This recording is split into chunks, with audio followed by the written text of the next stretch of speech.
Welcome. In this video I will show you how to set up cloud auto upload on GoPro Mission 1.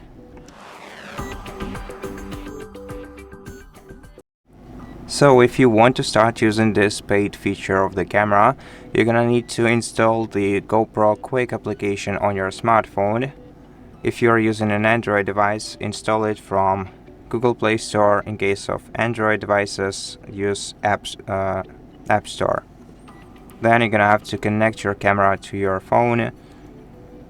Inside the camera, you're gonna need to swipe down the control center, then swipe to the next page, tap Connect Device, and within the application you can either sign into your account or create one or continue as guest.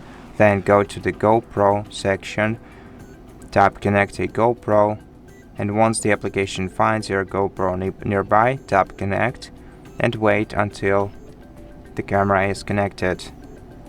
Then you can adjust the settings and then select subscribe for auto upload. Select your preferred offer and tap subscribe to premium, and then proceed by choosing the payment option and also choosing your account that you want to use.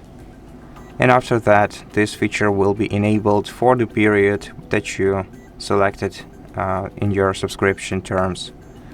And that's how you do it. Thank you for watching this video. If it helped you, please consider subscribing to our channel, leave us a like and a comment below, and I'll see you in the next one.